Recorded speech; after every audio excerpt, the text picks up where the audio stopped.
So I have written a new book.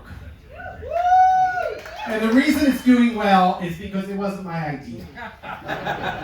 About 5 years ago, an editor named Rob Perlman from Rizzoli, you guys know him, yes. He came to me in LA and said, someone needs to write a book on drag and I think it should be you. And I was not convinced, but then it dawned on me, after I thought about it a little bit, that I have been drag hag #1 since I was 4 years old and I saw Herman Munster get hit by a bolt of lightning and turn into a cocktail waitress on the Munsters. So, ever since then. And it was Flip Wilson I was obsessed with, then Divine, and it went on and on and on. And so I've always done it. And the level of drag talent that is on this ship, or that recently fled this ship, actually, to include one more person, is astounding. They are as funny and as brilliant as drag gets. They are superstars of drag. And this book really was written for people who think drag began with season 1 of RuPaul's Drag Race, which I think there are a lot of people. So I wanted to write a book that kind of filled them in. And it was a very daunting task to do it, but somebody said, just talk about the people who blew your mind from Herman Munster on up. And so that's what I've done in the book. Spoiler alert, I'm going to read you the last chapter of the book. Okay? It's not very long at all, so don't be worried. Because I know we haven't eaten in 15 minutes, and I know how it goes. So. I'm going to sit here like Drag Queen Story Hour and read this. Okay, it's from chapter 12, the end of the book. You're going to learn how it goes. And it's called Eating Cleveland. And it begins with a quote. There are now more drag queens per square foot than there are Chipotles and TD Banks. Michael Musto. Michael Musto, the great chronicler of downtown New York, and no stranger to cross-dressing himself, nailed it in 2016 when he wrote an Out.com column headlined, "There are now officially too many drag queens running around." With measured alarm, this most incisive of LGBTQ pop culture commentators wrote, "My wish has come true, and I'm afraid. Everywhere you go, there are guys shaking. It's cheapest on Amazon." So, I am so excited to welcome these next two people. Kris Andersson is the person behind Dixie Longate. I have never seen them in the same room. I'm not sure if they're the same person. But they are spectacular. And the two people back there, there's nobody quicker as a comedian than the two who are back there. Kris Andersson, come on out first. Yay!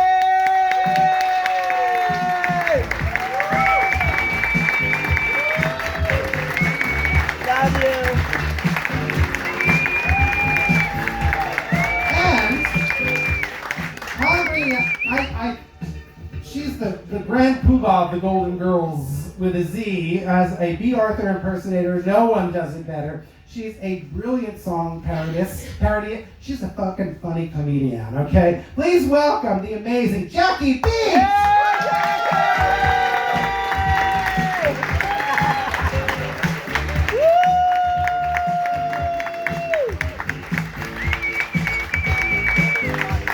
Almost sat on the mic. Most action I've gotten all cruise. Who's on your shirt, Jackie? That's wonderful. That's me. These are available in the gift shop. This is a bad start. Why? I hate drag. I'm just kidding. Let's do this.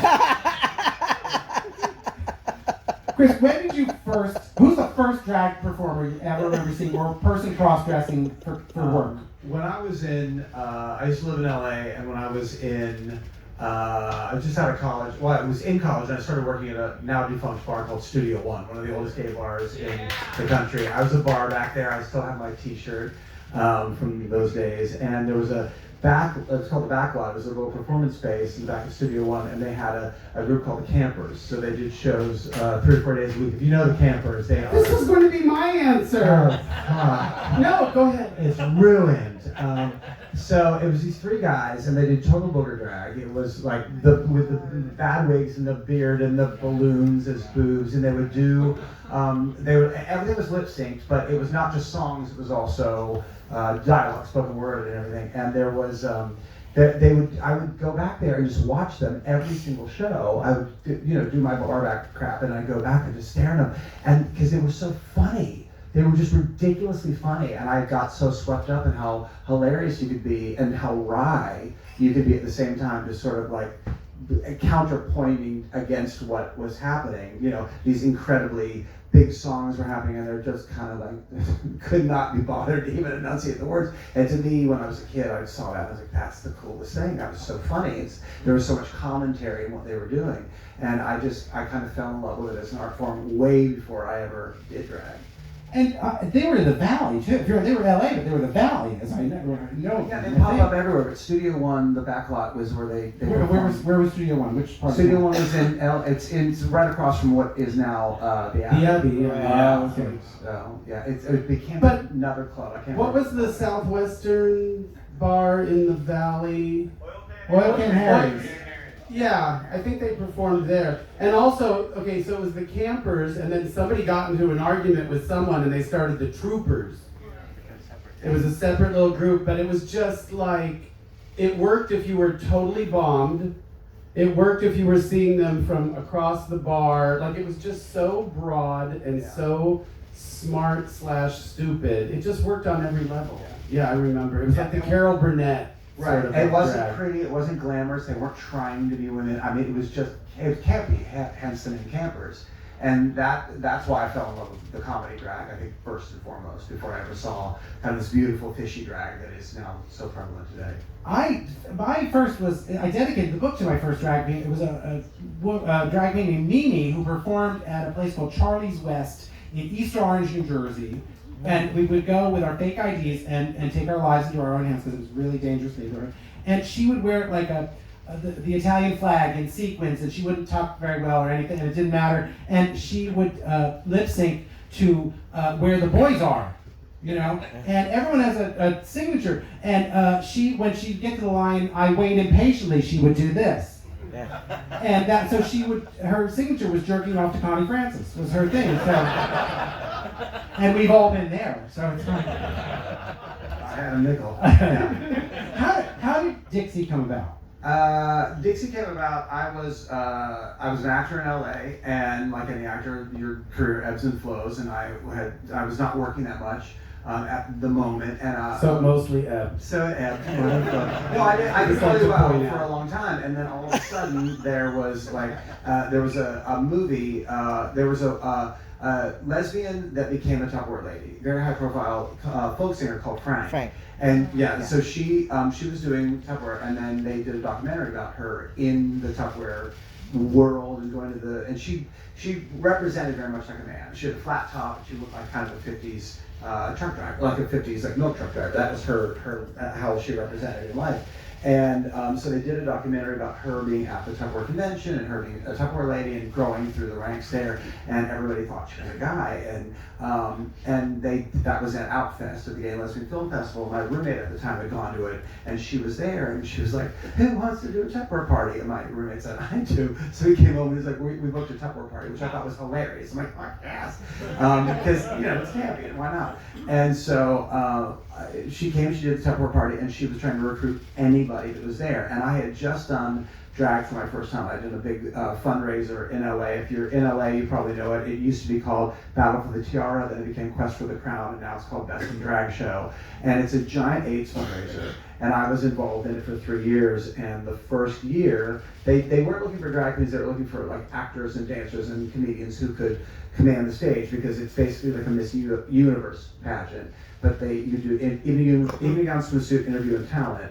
But the top ticket is $500, so it can't be like you're lip syncing. It's got to be a big production. So a friend of mine was a choreographer and said, "Do you want to do this?" And I said, "Sure." And I did Miss Antarctica, the first physically challenged competitor. I was snowblind, and all my outfits were things that animals that had not survived the winter that I sort of mangled into outfits. And I had sing-eye animals every time I was on stage. So like the opening number, I walk out and everyone's dancing. I had a sing-eye dog, and I was like, I told the trainer, I said, "Make the dog go whatever way the big dancers aren't going." So we're all going left, and the trainer's like, "Come here!" And so the dog flies out, and I at the ground, I'm doing this. And so, of course, that got me attention right away. I'm like, that's fun. And then I did the swimsuit was this thing. I had a giant body stocking with huge tits, and I had a beaver, like the head of a beaver on my beaver. And I had this big, like fishing tackles, and I dropped the whole thing, and you see the beaver and everything. And there was like 1,200 people that stood up and were like, ah! I'm like, this is cool. I can do this, So I had done that, and then I was at this Tupperware party at my house, and a friend of mine who I met doing the fundraiser, she was trying to recruit everybody, and my friend Oscar said, you should do this, you'd be great at this. I'm like, well, you should do it. He said, do it in drag, that'd be hilarious. And I said, I'll do it if you do it. He said, I'll do it if you do it. So he and I started the same day, and I'm Dixie Longgate, and he's Quesadilla, and we both have been in Tupperware for 18 years now, and became top Tupperware ladies in the company. And it's pretty amazing, and I will do a little thing that I can never do because I'm always drag. In Dixie's world, she's a woman, she's not a drag queen, so I have to talk about her as a woman when I'm talking, because most of my audience is straight in the real world. So I have to talk about Dixie like, I'm really a straight woman with not 3 kids, not ex-husbands, and all that. And so what I can never say is Tupperware is an incredibly cool company to work with. They are a publicly traded company. They're sold in over 100 countries worldwide, and they let me use the moniker Tupperware, their trademark, in the title of my show, Dixie's Tupperware Party, for no money, and I get to do it all over the world. They are so incredibly pro-gay and pro-LGBT, and my challenge to everybody, when you go home, find a local old Tupperware lady by just going to Tupperware.com. You'll find somebody in your area. Find some grandmother who's selling Tupperware. Get all your gay friends together and have a Tupperware party. You will blow her mind, but also she will have more fun, and that's how we sort of spread a little bit of love and open the community. Because I can't tell you how many times I've had Tupperware ladies come to me like at the convention and say, I did a Tupperware party for all these gay people and I had the most fun I've ever had. Yeah, exactly. So anyway, so that's the long story of how I started. And it was all like I cobbled the outfits together and I just did a Tupperware party, and then it just went on and on and on. And then I started doing it for like, oh fuck, I can make money doing this. This is like really lucrative. And I became the top selling Tupperware lady, and then turned it from there into the show. Should I leave? That was the end. Comedy timing. Now, Kris, I want to ask. Has anyone not seen Dixie perform in the room? That's the right answer. Perfect. That's very sweet. And this is why I love Dixie so much. Dixie, can I ask Dixie a question? What's your son's name? I have 3 kids. Winona, Duane, and Absorbing Jr. He's 3. He's an angel. He's drunk. He's got the shakes. I was drinking when I was pregnant. The moment I heard his name was Absorbing Jr., I was like, well, now we have to be friends. So I just love that. Kills me. Now, this lady over here, this impatient lady over here, has enough talent to be that impatient. So it's not really. No, I just know she's brilliant. It's the character. And really very fucking nice, you assholes. Jackie, please tell the story about how Jackie Beat became Jackie Beat. Well, I moved to Los Angeles in the mid-'80s. And I was a serious artist and a poet. Everything I did was very serious. And so I used to go to these poetry readings at Cafe Largo, and you would sign up on the little list, and they never ever got to me because it was Ali Sheedy and Robert Downey Jr.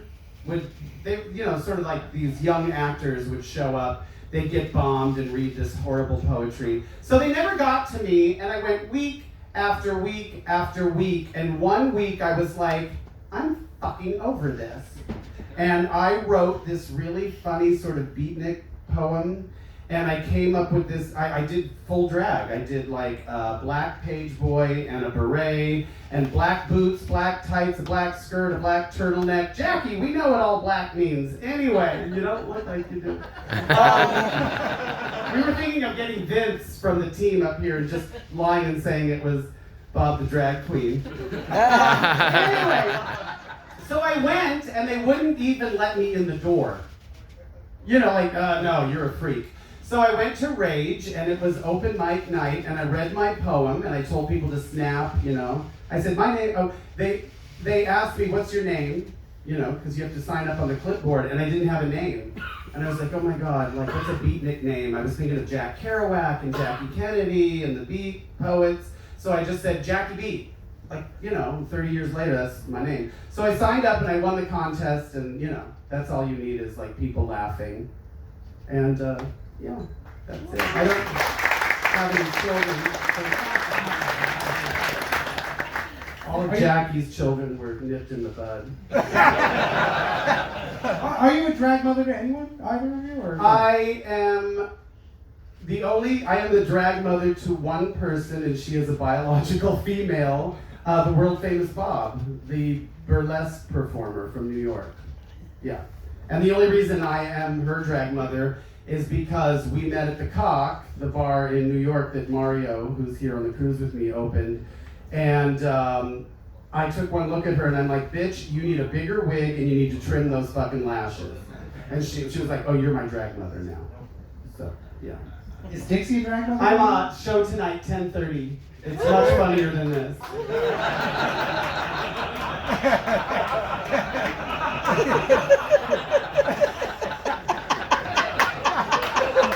Let's talk about people no one knows. So there was this bar called Fuckface McGillicuddy back in 1912. There was peanuts on the floor, so I called myself Peanuts.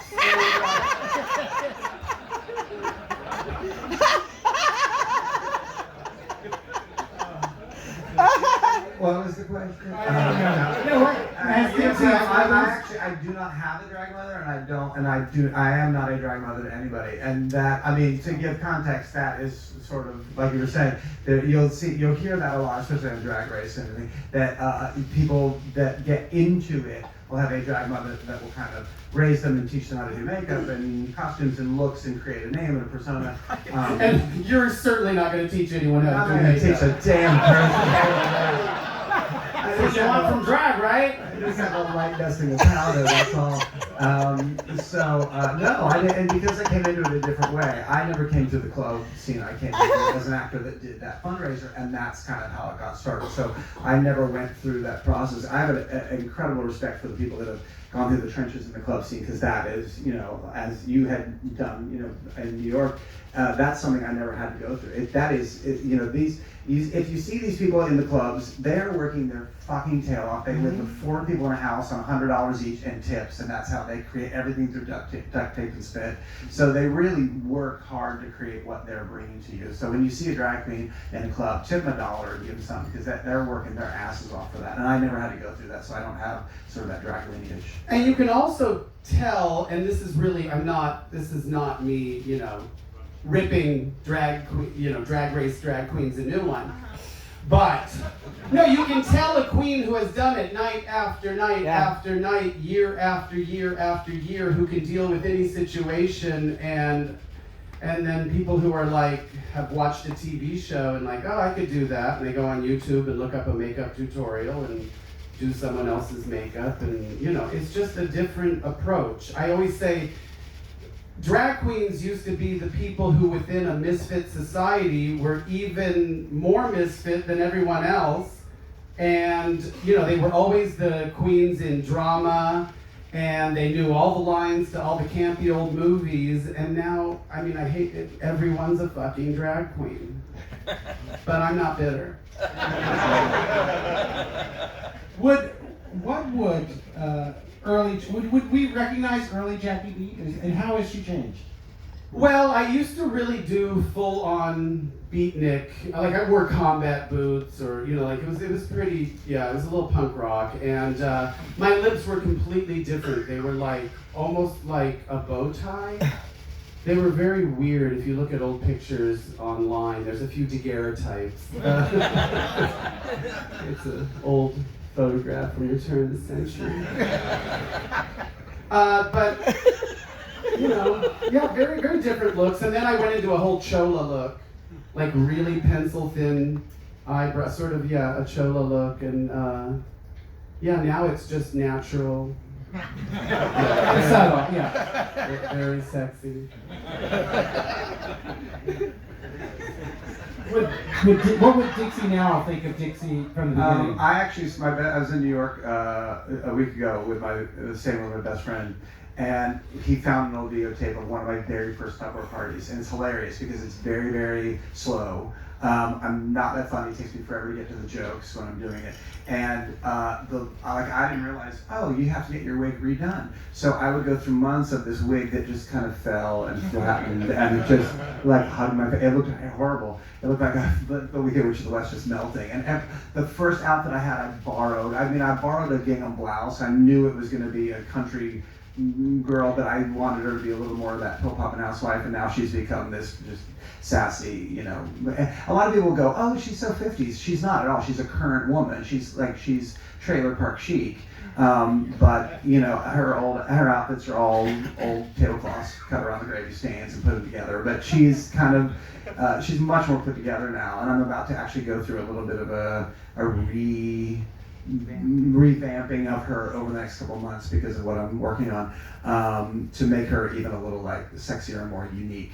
But yeah, no, I mean, yes, she is. I watched the development happen, and she's just become a little bit more together and a little bit cuter and a little more expensive wig. And the wig I have now, I'm sorry. No, go ahead. The wig I about have this wig. No, the wig I have now is hilarious because I get my wigs made for me by a company in Switzerland, and well, I have not my fault. I have a Broadway wig designer. I have a Broadway wig designer because I do a show and it's through a theatrical company in New York that we go on the road. Broadway wig designer was part of this original package, so got my wig made by a Broadway wig designer who gets them made in Switzerland, blah blah blah. And so I had just literally gotten this new one the day before I left, and the older one is a little thinner, and you know, because after a while, upkeep with wigs, it pulls hair out and it doesn't grow back. And so that one was a little like, explains this. Girl, I get it. You've had that combed and redone so much. And so I got the new one, and it's about 85 pounds more hair than I'm used to, and they rolled it for me, so now it's all just falling apart, and it looks kind of hilarious. Because my wig this week is so fucking big, and it's too heavy for my neck. I'm like carrying it around like this, but Against Hubbard Glacier was brilliant. Oh, it's I have to say, yeah. Beauty is pain. I was gonna say, we were talking about how the look has changed or whatever, evolved. But when I first think of like my very first show, and I'm not tooting my own horn here, but when I think back to like doing Fez in New York, doing a one-person 90-minute show of just working the crowd and doing my song parodies, like no drag queens were doing that, and now that's like everyone, you know, like Bunny and all, you know, now they all do it. But the thing that I remember was I did a show is maybe 10 songs, maybe 3 of them would be song parodies, and 1 would be a filthy song parody. Well, it didn't take long to hear the audience reaction, and next thing you know, it's 10 filthy song parodies, because I am a laugh whore. So that's a way And you it's make it evolved. so that you can never hear the original. You know, I Found Love in a Hopeless Place is never going to be the same after the show the other night. And if I had hair, it would be curly now. It really would have, because it was just as dirty as it gets and as brilliant as it gets. It's hilarious. And like all my songs, based on a true story. I shot my load in a homeless face. Listen, if you don't want a drag queen to do that to your song, don't write a song called We Found Love in a Hopeless Place. They knew exactly what they were doing. They deserve everything they get. It's her fault. It is. Thank you. Is there ever a moment where, because I think Jackie just said there is no moment where you think I've gone too far. Is there ever a moment where Dixie thinks, oh, I better not let Dixie say that? You know,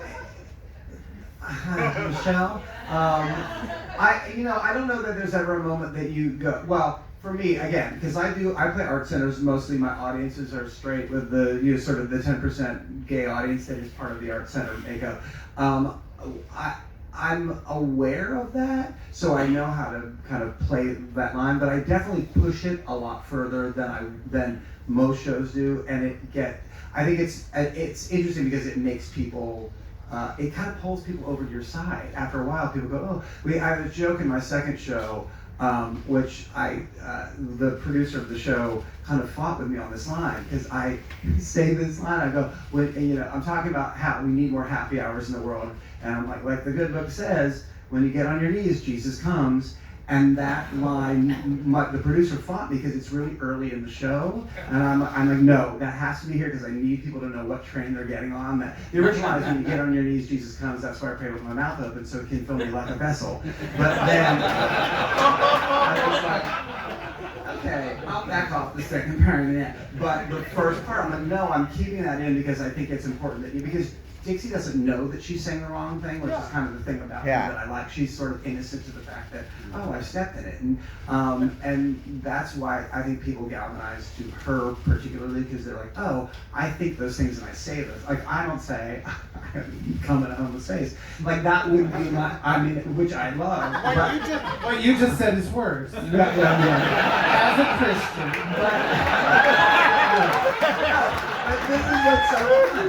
Like, you get your character, and you know how far you can take the audience, and I think that's the fun in drag. You go, how far can I reel them in and have them still be on my side? There's nothing worse than losing an audience, but there are places. Oh, Betty White joke, last cruise. Oh God, that was so funny. No, but I was gonna say,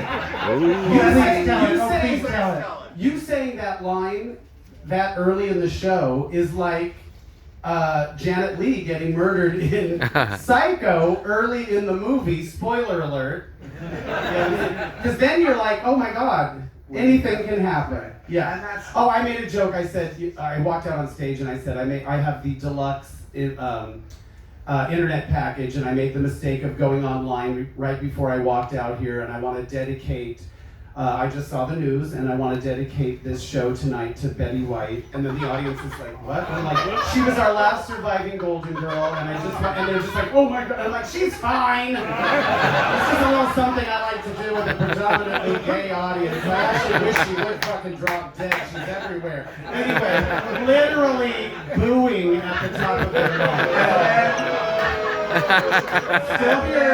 Still here. You can't kill what's already dead.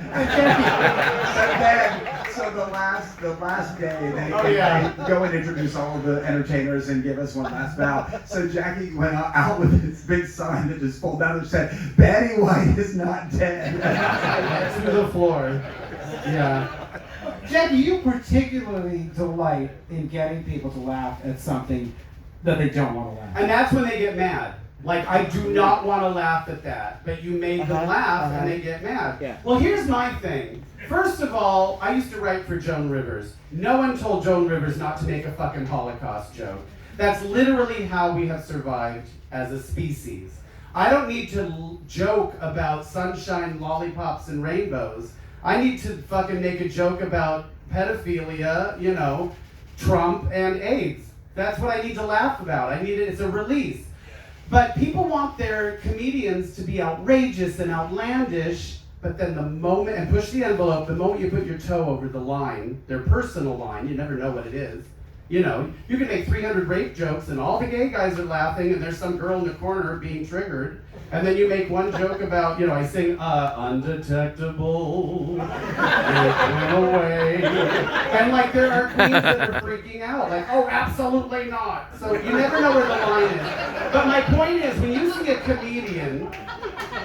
a comedian say or do something that doesn't work, that's all it is. It's a joke that didn't fucking work. It went too far. You are not like, I just caught you. Your true racism or misogyny or homophobia was just accidentally revealed. It's like, that's not the way it fucking works. I'm just trying to be funny. And I can't remember what the joke I said. It was a couple of years ago. And I did like a bunch of things about pushing babies overboard, and everyone's like, yay. And then I said one, I think it was the Anne Frank joke. And then everyone's like, ooh, and I'm like, okay, let me just take this temperature. So pushing babies overboard to their death, totally okay. But Anne Frank, not so much. Okay, just taking the temperature. And the audience kind of goes, oh, fuck yeah, we're assholes, aren't we? So it's sort of like where, you know, like you said, when somebody goes, ooh, it's your issue. Shit. It's not, it's how you feel about it, how you take that away. Because there's plenty of things that you can get mad at, and there's things that you get mad at in fucking 2.5 Men. You know, there's something that everybody can get mad at. It's what you're willing. The acting. No, but here's the thing: if it's funny, you can get away with it. Yeah, because you can get away with anything if it's fucking funny. Right, But the which is problem why is that's subjective. I would say, you mentioned 2.5 Men. Two broke girls, when they make a joke about, well, it's good to have, my wad in his face. It's like, this is the Tiffany network. It's like, I don't look to CBS for jokes about some guy's wad. You come to see drag queens to say stuff that will make you think a little bit. That's what I don't really, why you be upset. I think my greatest memory regarding this topic. I was at Laurie Beachman Theater in New York, and there's a song by Bryan Adams called Heaven, and I rewrote it as 7, and it's about dating a 7-year-old. And I mean, it's so fucking ludicrous, because the whole song is like, it's this romantic, you know what I mean? Like, this guy thinks this is the real deal. And now I preface it with, the joke is on the idiot singing the song, not the victim, if you will. But anyway, I'm singing it, and I mean, it's bad. It's like, my dick looks so big in his tiny hand. Anyway, it's really bad. If you're gonna fucking go there, go there. What do they say? If you're gonna walk up to the bell, you gotta ring it. That's what A guy stood up and stormed out, and I was like, oh God, what's going on? So I finished the song. The producer told me later, see?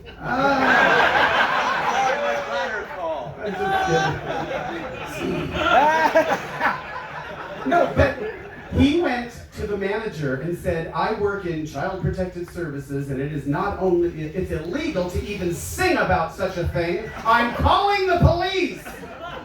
And people were like, well, what happened? I'm like, I don't know. I finished the song and I finished the show, and guess what? It's not real. Hi. You really brought the party down. Anyway, I have a bad taste medley, and I cut it from tonight because it's just too much. People are here to have fun. I shouldn't mention it. No, it's bad. It's not good. It's so good. Shut the fuck up, Alex. It's You've so been on for 3 hours. good. What do you know? No, there's plenty of fun stuff tonight. All right. And the best thing was when Jackie says, wait, it gets worse. That makes me laugh more than me. That's in Jew Colors. Yeah. I do the Cyndi Lauper song True Colors as Jew Coloreds, like black Jews. So it's Sammy Davis Jr. and Lenny Kravitz and Rashida Jones. As you do, yeah. And it's every horrible stereotype. It's like you own all the banks and then you rob yourself. It's terrible. It's really bad. Really bad. And in that song I go, it gets worse. That makes me so happy. Do you think that drag performers, as I think they are the link to true entertainment, burlesque and the history of entertainment, where they can't, because I think drag queens will do anything to make you laugh. They will, Some will. I think that, that's the approach I take. I mean, I studied, theater, and I'm in the Writers Guild, and it's just like, and you're an actor. I just think I think that some people approach it that way, and the good ones don't phone it in at all. They really will do. They'll juggle knives and sing the theme to Eyes of Laura Mars. It's crazy. God, that is an act. No, I've seen tonight. Our job is to entertain people. And we do it in a way that is outside of we all wear a mask. Everybody wears a mask in their lives, and our mask happens to be the big wig and the makeup and the clothes. But our goal, I think most drag queens will tell you this, our goal is to make people laugh and to make people happy and to alleviate the things. And just, on what Jackie was saying, it's not to necessarily make the things that are good funny. It's to make the things that are bad palatable. So you want to take things that go, oh, fuck, this sucks, and go, oh, we can laugh about it for a minute. I mean, when I saw, because we actually have even though we knew each other much later in our careers, we have a lot of stuff that is similar where we came from. And I did a show at Fez years ago, and I actually got to open for Joan Rivers, which I was very, very happy to be able to do. I mean, it's a huge monumental moment for me. And I did my show, and then she came out and she did her show, and I watched her do a 9/11 joke. And this was not too long after 9/11.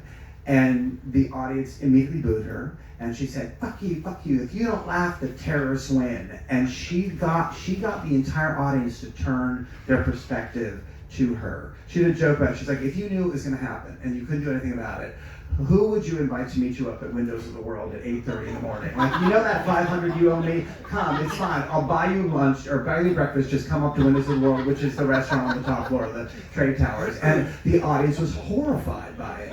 But she was able to turn it in a way that you're like, oh yeah, we have to fucking laugh. That's the way that you heal. She actually called, there's a story out there that she called her best friend the next day and said, do you want to have lunch at Windows on the Ground? That takes balls. And I don't know about you guys, but I think all of us up here, that's how we cope. That's how you live. The day after my father died, my best friend walked in and said, what the fuck is it so quiet in here? When did somebody die? And it was like, yeah, my father. But that's the way we cope with things, you know?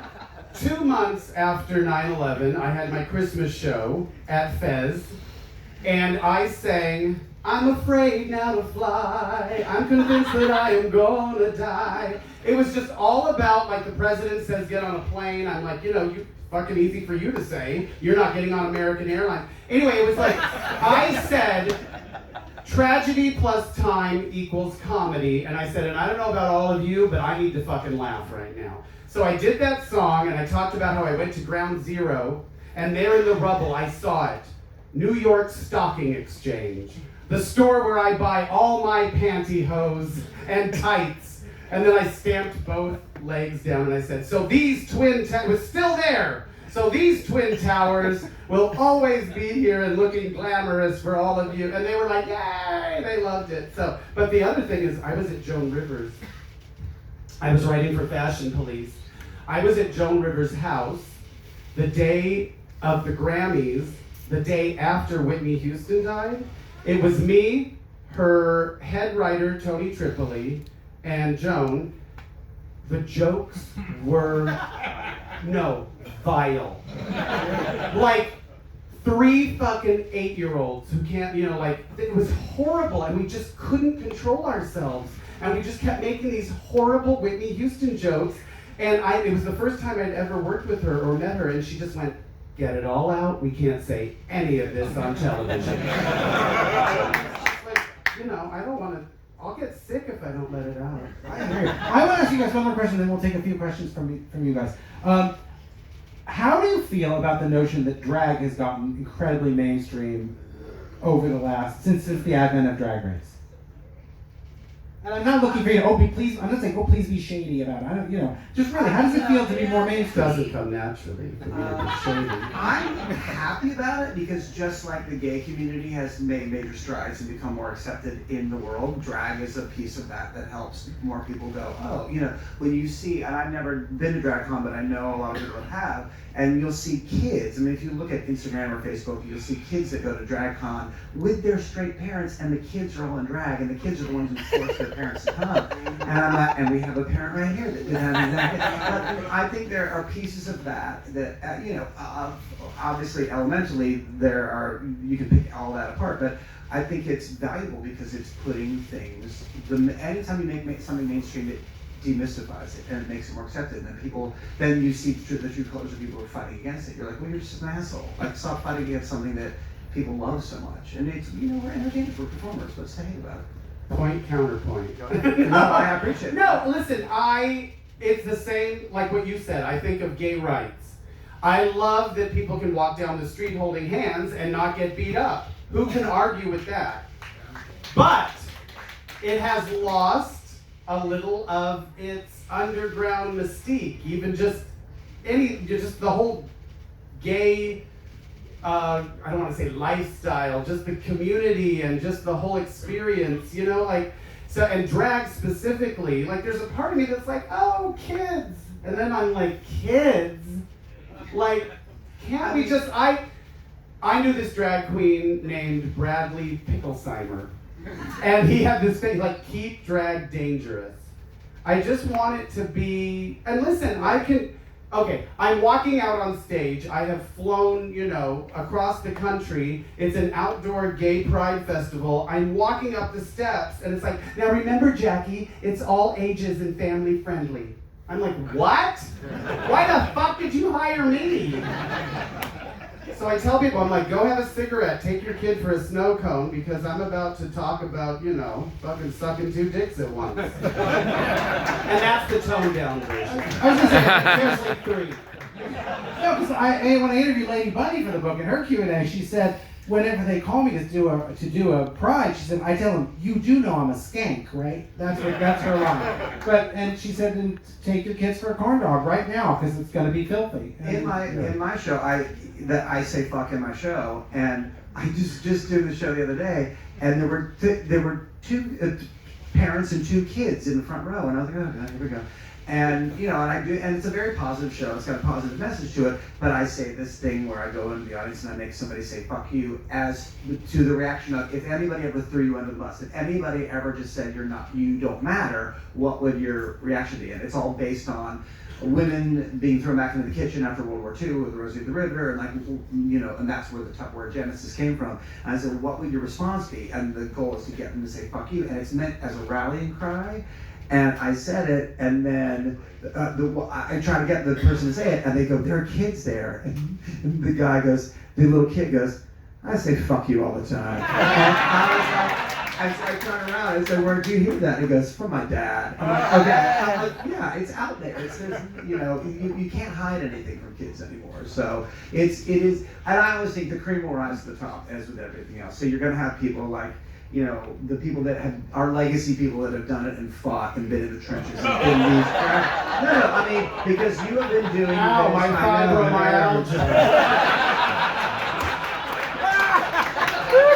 You want me to get your water for you? No, but sometimes I do drag, and I drag brunch, and I walk out, and I'm like, the first thing out of my mouth, I'm like, are there any fucking kids here? And they're like, oh, over here.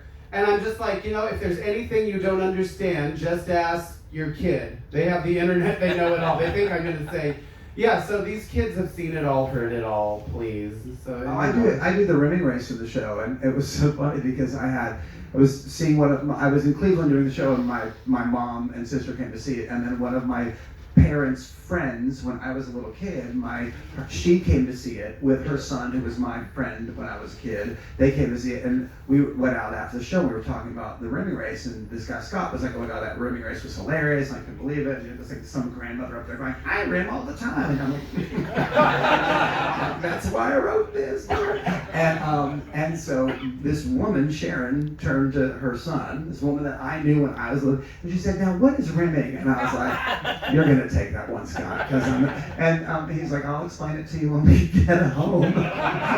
Like, you know, it's funny it's how we bridge the generation gap. My I rimmed with Dixie button is in the book. And somebody had to point that out. When I did the show, in the back of the book and all like the chronology notes, there's a sticker that says I rimmed with Dixie, which is in the back of the book, and it made me very, very happy. My archives are extensive. Does anyone have questions for any of us? You can be brave. Jackie doesn't hurt you much. Anyway, hi. Who's a drag queen you want to drown? Who's a drag queen you would like to drown?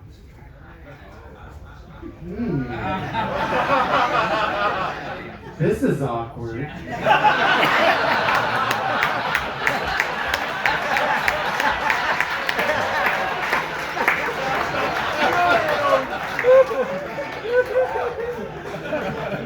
Well, there's always that, like, do I actually drown the one that I hate?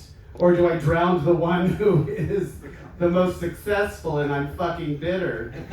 So, the answer to both those questions is RuPaul. Those people can't swim anyway.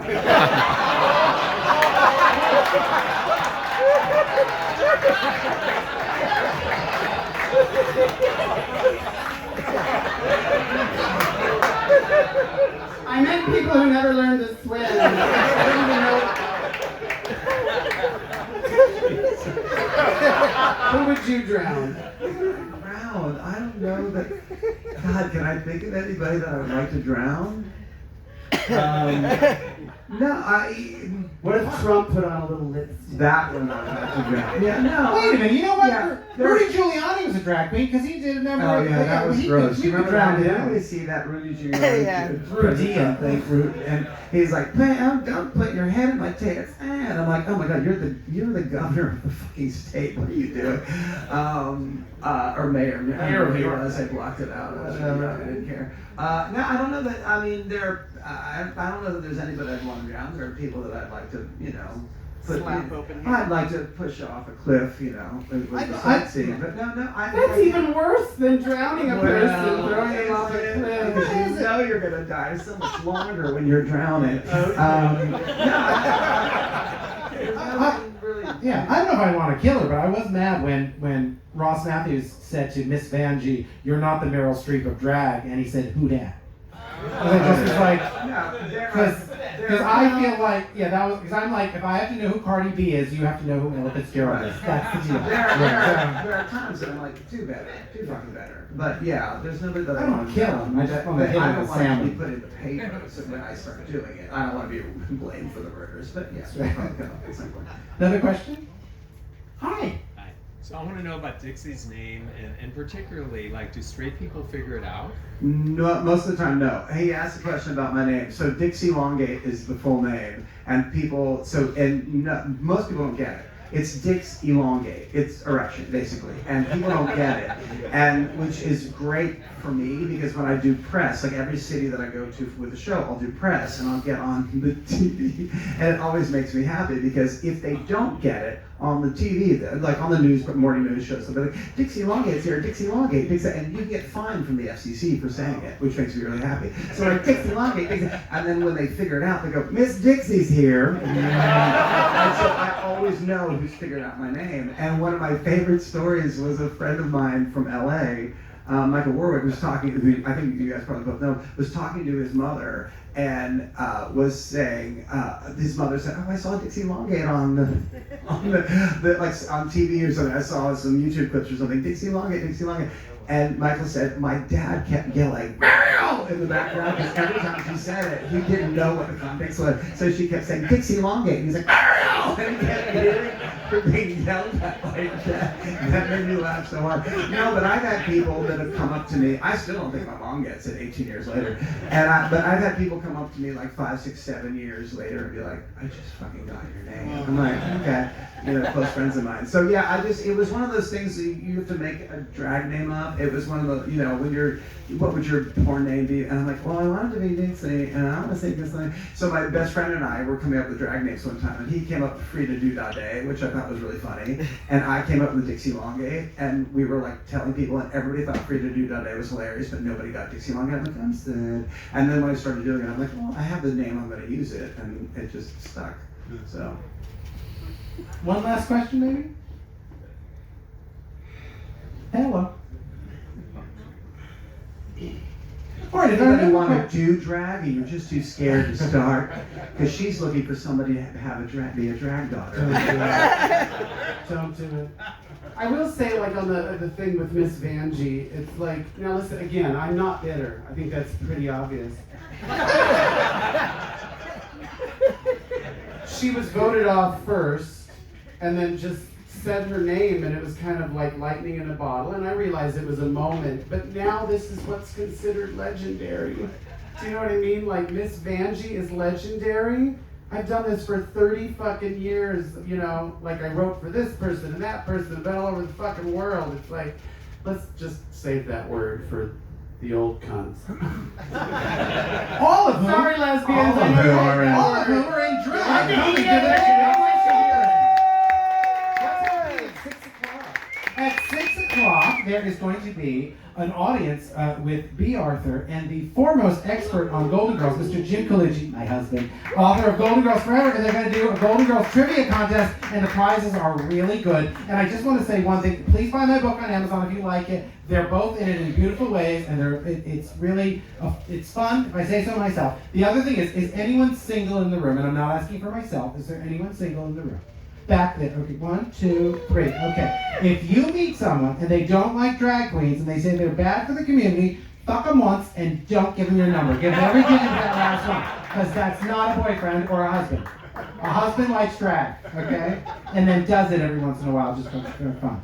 So, and as an advocate in the community, I will say, if you've never done drag, you have to do it at least one time in your life with a bunch of your friends. I agree. Wear very low heels the first time because that will fuck your shit up, you know.